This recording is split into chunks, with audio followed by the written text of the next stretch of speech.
Elmhurst has always been a globally focused institution. In the 20th century, we really began to grow our study abroad programs, and really, students across all of our majors can go pretty much anywhere in the world. One of the very first things I wanted to do was study abroad, and I did that. I did a J-term trip abroad to Madrid. The idea of going to a different country and learning a lot more about that country by living there was something that made me want to do study abroad. I'd never been out of the country before, and I was like, I want to go to Japan. I was actually really nervous because I didn't really know the people in my group too well. I was really excited, but also really nervous because this was something I've never done before. I did a January term in India, and then I did a semester abroad in Ecuador and the Galapagos Islands. I got to study in the UK. We visited Segovia and some other cities around Spain to really kind of take in the culture. The South Africa study abroad trip,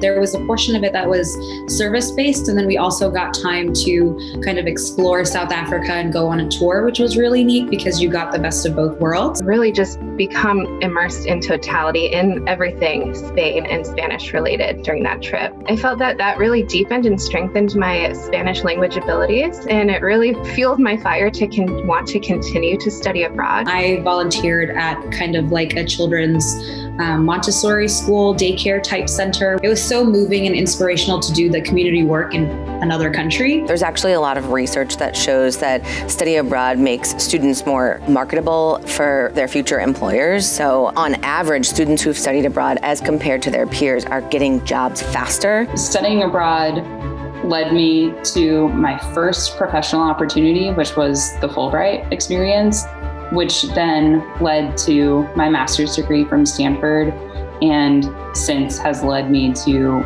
my current career path of being an immigration attorney. Had I not jumped in on that trip to Japan, I think I probably would not have become a teacher. I know that long term as a psychologist, I do want to work kind of with more rural populations and children. And so I think that South Africa really kind of pushed me to pursue those areas that I wouldn't have done otherwise. I truly believe that I wouldn't be where I am now without starting with those experiences.